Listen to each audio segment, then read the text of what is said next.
Laboratorio Legal. Conversemos entre empresas. Hola, bienvenidos a una nueva edición del Laboratorio Legal. En esta ocasión, nuevamente nos encontramos con el doctor John Keneche, que justamente bienvenido nuevamente a esta edición, porque nos encontramos con un caso especial, uno de nuestros más varios casos de éxito que hemos tenido en la oficina. Así que, doctor, como primera pregunta, primero bienvenido, y luego sería preguntarle qué caso de éxito hemos tenido esta vez. Bueno, gracias por la introducción, gracias a todos los que están presentes desde donde están viendo. Bueno, hoy día vamos a conversar sobre un caso tributario, pero que tiene que ver con una exoneración de impuesto a la renta de una asociación. Ok, exoneración del impuesto a la renta. Para las personas que no conocen, ¿qué quiere decir esto? ¿Qué sería la exoneración del impuesto? Hay algunos varios impuestos, como se conoce, pero ¿a qué nos abarcamos cuando se menciona exoneración del impuesto a la renta? A ver, en sencillo, para poder todos entenderlo, el impuesto a la renta es un impuesto que grava las rentas o ganancias obtenidas en el transcurso de un año. Este impuesto es de naturaleza anual. Normalmente se hacen pagos a cuenta mensuales, pero la declaración es por el año transcurrido, que es un ejercicio económico que es del 1 de enero al 31 de diciembre. Verifico cuántos son mis ingresos y sobre las ganancias obtenidas pago mi impuesto. Esto lo paga toda empresa, incluso personas naturales, pagan su impuesto a la renta. Una persona que está en una planilla de una empresa está pagando su impuesto a la renta de quinta categoría, los que emiten recibos de cuarta categoría, las empresas tercera categoría, y así hay de primera alquileres, segunda ganancia de capital. Entonces, hay 5 categorías de impuesto a la renta. Sin embargo, hay de repente una idea errónea en el que se piensa que todas las asociaciones civiles, solo por ser asociaciones civiles, ya están exoneradas de impuesto a la renta, y no es así. Digamos, los presupuestos de exoneración del impuesto están establecidos en el artículo 19 del TUO de la Ley del Impuesto a la Renta. Y ahí señala, por ejemplo, que las fundaciones, las rentas obtenidas por fundaciones están exoneradas. Las rentas obtenidas por asociaciones están exoneradas siempre y cuando sean se dediquen a este tipo de actividades. Y, por ejemplo, tenemos el tema de asistencia social, cultural, el tema de gremial, deportivo, pero son temas específicos. Si yo establezco en mi estatuto de la asociación, un fin que no está dentro de estos parámetros, no estoy exonerado y tengo que pagar mi impuesto a la renta. No, o sea, esto quiere decir, bueno, este impuesto que lo mencionó, que es todas las empresas que lo tienen que pagar, pero hay supuestos especiales para que algunas personas jurídicas ya no tengan que pagar, que creo que ya usted lo ha mencionado, que son que cumplan con ciertos requisitos sobre algunas actividades en específico. ¿Podría abarcar más en eso? ¿Cómo diferencio qué tipo de personas jurídicas se pueden abarcar a lo que sería exonerarse de este tipo de impuesto y cuáles no? Justamente eso es lo que indica el artículo 19 del TUO de la Ley del Impuesto a la Renta, donde se señala que personas jurídicas, entre ellas las asociaciones, fundaciones, son aquellas que realizan una actividad no lucrativa, pero que se dedican a fines específicos. Incluso la norma señala debe dedicarse exclusivamente a tales fines. Y además, por ejemplo, no puede haber una repartición de dividendos o utilidades entre los asociados. Está prohibido. O sea, no toda asociación se puede exonerar del impuesto a la renta. No toda.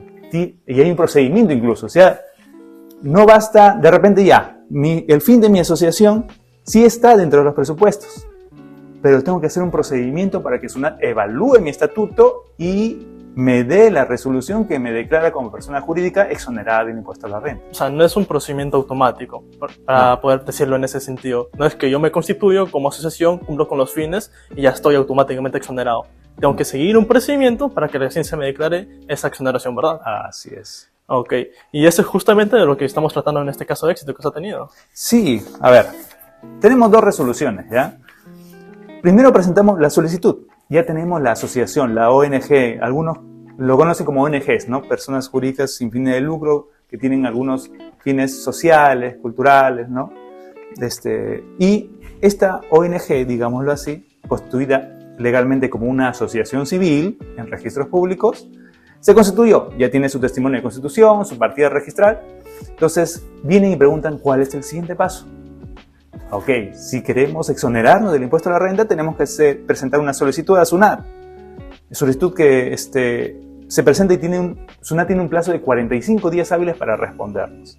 Pero cuando presentamos la solicitud, adjuntando todos los requisitos que se establecen en el TUPA, de SUNAT, entre ellos el testimonio de constitución, la copia literal. SUNAT nos hace unas observaciones y esas observaciones son las que luego refutamos ante el tribunal.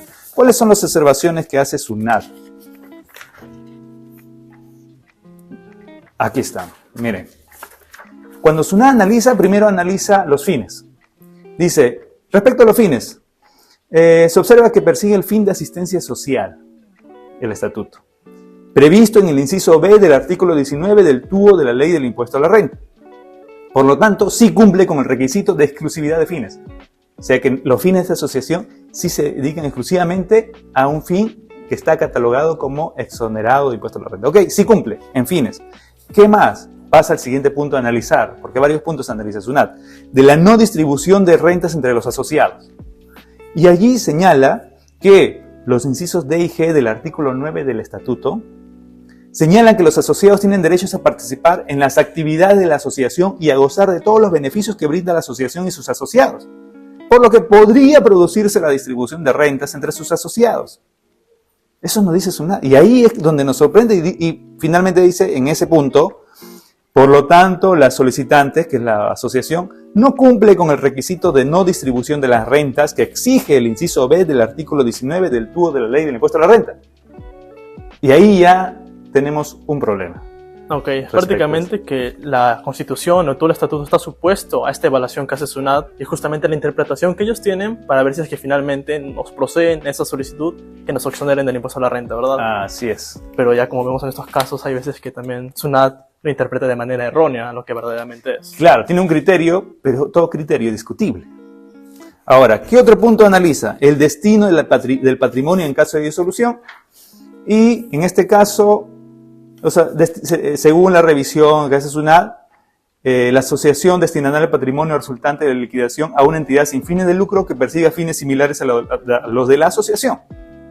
Si cumple con el requisito de que su patrimonio debe destinarse a cualquiera de los fines señalados en el inciso B del artículo 19 de la Ley del Impuesto a la Renta. Entonces, SUNAT analiza 3 puntos: de los fines, de la no distribución de rentas entre asociados y el destino del patrimonio en caso de disolución o liquidación de la asociación. 3 puntos. De los 3 nos dice, está bien, cumples con los fines, cumples con el destino del patrimonio, pero no cumples con la no distribución de rentas entre los asociados. ¿Por qué? Porque de tus incisos D y G de tu artículo 9 del estatuto, estos parrafitos que señalan que los asociados tienen derecho a participar en las actividades de la asociación y a gozar de todos los beneficios que brinda la asociación y sus asociados, podría producirse en mérito de estos artículos una distribución de renta. Entonces nosotros decimos, pero ¿cómo que va a poder producirse? Y en mérito a ello es que planteamos un recurso de ¿qué? De apelación contra esta resolución de Oficina Nacional y elevamos el caso al Tribunal Fiscal. Un proceso ya un poco más largo de lo que debería ser. Claro, o sea, ya para que el Tribunal Fiscal resuelva tiene 12 meses, pero es una apelación. Entendamos también que este tipo de procedimiento, que es la solicitud de exoneración, es un procedimiento no contencioso tributario. Y en un procedimiento no contencioso tributario, si presentamos un recurso que sería que es el de apelación en estos casos, va directo al Tribunal Fiscal por ser no contencioso. O sea, de todas maneras, el Tribunal Fiscal lo va a evaluar. Claro, si no estamos de acuerdo con lo resuelto por SUNAT, y evidentemente no estábamos de acuerdo con lo resuelto por SUNAT, porque el SUNAT en mérito de ese punto nos declaró improcedente la solicitud de inscripción en el registro de entidades exoneradas del impuesto a la renta. Ok, entonces son esos 3 puntos en específico que se tendrían que cumplir. Sí. Basta que uno no esté para que SUNAT diga, chao, no se inscribe. Uh-huh. Ok, pero ahora vamos entonces a lo indispuesto de este caso. ¿Qué dijo el Tribunal Fiscal? Ok, vayamos a ese punto. Cuando ya apelamos, el sentido de nuestra apelación era, SUNAT ha hecho una interpretación errónea de nuestro estatuto. El hecho de decir que los miembros de la asociación tienen derecho a participar en las actividades de la asociación no significa que se va a distribuir rentas, sino que las actividades sociales que haga la asociación están abiertas para que todos los asociados participen. ¿Y de los beneficios? ¿Qué beneficios? De repente el hecho de poder apoyar a la comunidad. Pero en ningún momento decimos o quisiéramos por ahí interpretar o camuflar una distribución de rentas. Eso es lo que le dijimos al tribunal. Entonces el tribunal emite una resolución del Tribunal Fiscal, que es la 7969-10-2022, donde analiza la resolución de SUNAT y analiza esos incisos que, según el SUNAT, no estaríamos cumpliendo. ¿Qué dice? Ya ahí te leo para que tengas un panorama más claro. Que si bien la Administración afirma, en base a lo dispuesto en los incisos D y G del artículo 9 del Estatuto de la recurrente, o sea, nosotros que vamos en apelación, que podría producirse la distribución de rentas entre los asociados, esta es una presunción que no puede sustentar la denegatoria de la solicitud de la recurrente. Es decir, le está diciendo a SUNAT, tú estás presumiendo un hecho que no está escrito como tal en el estatuto. Tú presumes algo que podría pasar. Y eso no es causal para denegar lo solicitado por la asociación. Pues el artículo 36 de los mismos estatutos, o sea, en el mismo estatuto, en el artículo 36, se prohíbe de forma expresa la distribución del patrimonio de la recurrente entre sus asociados. Entonces, mejor dicho, SUNAT, lo que dice el tribunal, le dice SUNAT, lee todo el estatuto. Claro, eso justamente ya lo que SUNAT estaba buscando impedir, ya estaba mencionado de por sí en el estatuto, ¿verdad? Sí. O sea, prácticamente ya sería un poco de jalón de orejas para las personas de SUNAT, los encargados de justamente evaluar este caso.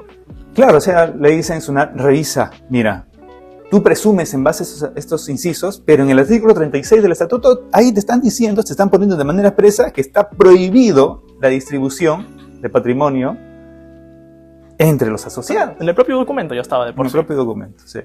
Ahora, incluso el tribunal cita a Guillermo Cabanellas, del diccionario de términos jurídicos. Dice, el patrimonio debe entenderse como el conjunto de bienes, créditos y derechos de una persona y su pasivo, deudas o obligaciones de índole económica. O sea, cuando dice, mejor dicho, le dices una por si acaso, según el diccionario, patrimonio es todo el activo, pasivo de una persona. Por lo tanto, si la asociación prohíbe la distribución del patrimonio, está prohibiendo la distribución de todo tipo de activo, ya sean ingresos, pasivos, deudas, todo. Está prohibido. Entonces, concluye, dice, en tal sentido se concluye que la recurrente, la asociación, sí cumple con lo dispuesto por el inciso B del artículo 19 del TUO, de la Ley de Impuesto a la Renta, al consignar en sus estatutos que no distribuiría rentas directo o indirectamente entre los asociados, por lo que corresponde revocar es anular esta resolución de la administración, revocar la resolución apelada, debiendo la administración proceder a la inscripción de la recurrente en el registro de entidades exoneradas del impuesto a la renta. O sea, prácticamente lo que estaba buscando, que se exonere el impuesto. Sí. Un caso bastante interesante, la verdad, porque muchas personas jurídicas se habían quedado a mitad del camino viendo lo que es una apelación de tribunal fiscal, quizás por el tiempo, dicen no, quizás también ya el criterio SUNAT es el fijo, mejor no voy a hacer esto. Pero miremos estos casos que finalmente son bastante sustanciales porque dan la vuelta a la situación y finalmente dando lo que corresponde por derecho, que es la exoneración del impuesto a la renta. Claro, y ese es el derecho del contribuyente a inscribirse en esta lista de personas jurídicas exoneradas. Ahora, hay otro paso, ¿ya? Ya se obtuvo la inscripción de persona jurídica exonerada. Ya el tribunal dijo, SUNAT inscribe, o sea, está mal la denegatoria, la revocamos y procede con la inscripción como persona jurídica exonerada porque sí cumple con los requisitos para ser exonerado de impuesto a la renta. Ok, ya, exonerado, no va a pagar impuesto a la renta. Pero hay otro campo adicional que es respecto a las donaciones. Una asociación, una persona jurídica que ya está exonerada del impuesto a la renta, tiene el derecho a ser registrada como una persona perceptora de donaciones. Ok. Al inscribirla como persona exonerada, ya podemos ahora pasar al siguiente acto, que sería que pueda percibir donaciones de terceros. Antes de eso no se puede recibir donaciones de ningún tipo. Sí se podría, pero no tendría un beneficio. Que si lo inscribimos como perceptora de donaciones, podría entregar un certificado de la donación al benefactor, y si este benefactor desea, con ese certificado puede deducir su impuesto también. Ok, es prácticamente todo un sistema en base al tema de las donaciones. Claro. Es un beneficio. ¿Por qué? Porque si ya SUNAT dio la viabilidad, bueno, en este caso a través del tribunal, una revisión, que es una persona exonerada, significa que tiene unos fines que están exonerados de impuesto a la renta. Y si hay donaciones que vienen para poder apoyar estos fines, entonces hay un beneficio para las personas que apoyan estos fines, que es que la persona jurídica exonerada pueda otorgar un certificado de donación y la persona jurídica que donó, el donante, pueda deducir de su impuesto a la renta hasta el 10%. Es un beneficio bastante bueno. Claro. Aparte que también le sirve como sustento de sus egresos. Claro. Ok, entonces tenemos dos registros prácticamente, que son los dos pasos. El registro para la exoneración del impuesto a la renta y luego una para perceptores de donaciones, que nos da todos esos beneficios que usted menciona. ¿Habría algún paso adicional o ahí quedaría todo este trámite?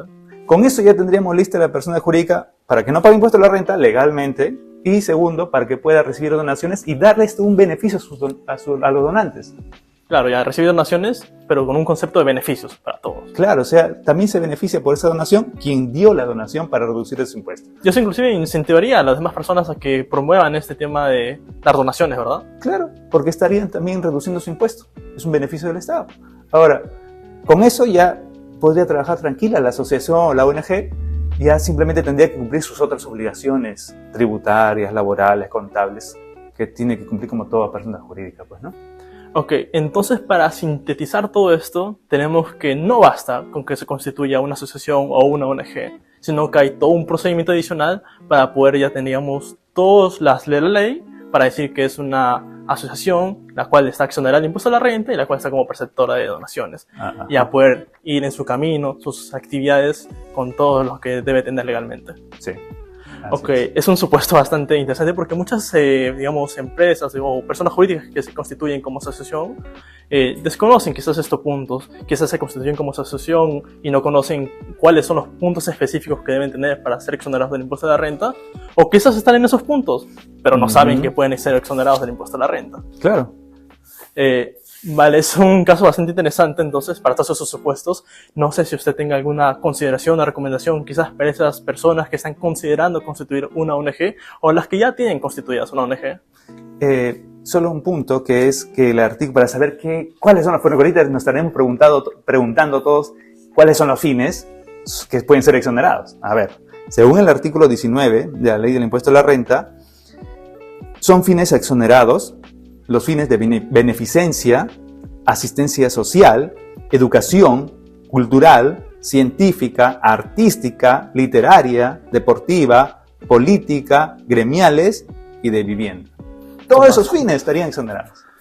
Literal, también la escuché mencionar. ¿Sí? Hay un montón, entonces. Sí.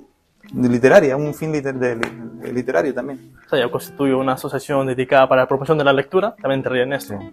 Ok, es bueno saber justamente esos fines porque, como se llama, abarcan bastantes puntos que quizás muchas personas tienen de consideración para sus proyectos personales. Ajá. Ok, entonces, si es que no tiene ningún punto adicional, ya sería todo por este otro legal. No sin agradecerle nuevamente por esos puntos tan importantes como es la constitución de una ONG y todos los beneficios que tienen dentro de esta. Ya saben, si es que tienen algún procedimiento referente, aquí se contamos con toda la asesoría pertinente para poder abarcar estos casos, ya teniendo presente justamente estos casos de éxito que tenemos es el presente. Ya con esto sería todo por nuestra parte en esta edición de Laboratorio Legal. Muchísimas gracias, doctor John, por estar en esta ocasión. Muchísimas gracias a ustedes. Gracias.